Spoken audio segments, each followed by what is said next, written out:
क्या पारितोष की वजह से अनुज और अनुपमा आ पाएंगे पास, या दोनों के रिश्तों में आ जाएगी फिर से कड़वाहट? ना चाहते हुए भी आद्या की जिद के आगे झुककर श्रुति और अनुज कर लेंगे शादी। क्या तोशु को सच में हुआ अपनी गलतियों का एहसास, या ये है उसकी कोई नई चाल? रिश्तों के भंवर में उलझकर क्या खुद को इस बार संवार पाएगी अनुपमा? नमस्कार, मैं हूं हिमानी और आप देख रहे हैं इंस्टाफीड। लास्ट वीडियो में हमने आपको बताया कि कैसे आद्या को गुंडों से बचाकर लाई अनुपमा उसकी बदतमीजी के लिए उसे झाड़ लगाती है। चलिए अब आपको बताते हैं क्या होगा आगे। जैसे ही यशदीप ने अनुपमा को ड्रॉप किया तभी वहां तोशु आ गया। शराब के नशे में धुत उसने यशदीप से कहा कि वह ऐसे अपनी एम्प्लॉइज को घर ना छोड़े, क्योंकि अभी उसका ध्यान रखने के लिए उसका बेटा और बहू है।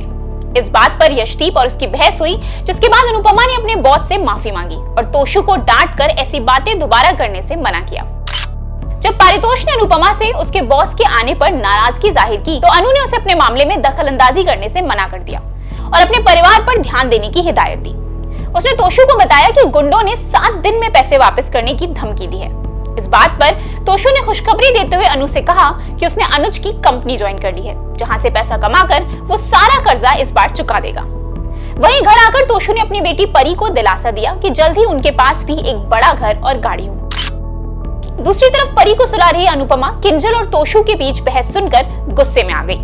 उन्हें डांटते हुए अनु ने कहा, तुम्हारी वजह से ना तो परी और ना ही मैं सो पा रही हूँ। मैं यहाँ कोई ड्रामा देखने नहीं बल्कि अपनी पोती के लिए आई हूँ। आज वैसे भी बहुत कुछ हो चुका है, अगर यही चलता रहा तो मैं तुम दोनों की शक्लें भी नहीं देखूंगी। ये सब सुनकर किंजल ने अनु को भरोसा दिलाया कि अब ऐसा नहीं होगा। जब श्रुति को तोशु के बारे में पता चला तो उसने अनुज को ये कहकर टॉन्ट मारा कि अब अनुपमा के बेटे को नौकरी देकर उसने एक बार फिर अनु के करीब रहने का बहाना ढूंढ लिया है।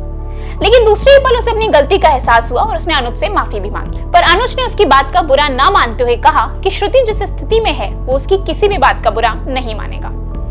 वहीं दूसरी तरफ ऑफिस के पहले दिन तोशु ने अनुपमा का आशीर्वाद लिया और कहा कि वो एडवांस अमाउंट से सारे कर्जे चुका देगा। अनु ने भी उसे अनुज का विश्वास ना तोड़ने की हिदायत दी। अब अगले एपिसोड में आएगा एक मेजर ट्विस्ट, जब आद्या अनुज को बताएगी कि श्रुति के पेरेंट्स उन दोनों की शादी की डेट फिक्स करने आने वाले हैं। साथ ही अनुज देगा उन्हें अपने रेस्टोरेंट के लिए स्टॉल लगाने का एक मौका और उसे होगी यशदीप और अनुपमा की नजदीकियों से जलन। अब क्या मोड़ लेगी अनुपमा की जिंदगी? जरूर बताएं हमें अपनी राय कमेंट सेक्शन में। साथ ही इंस्टाफीड का बेल आइकन भी जरूर प्रेस करें।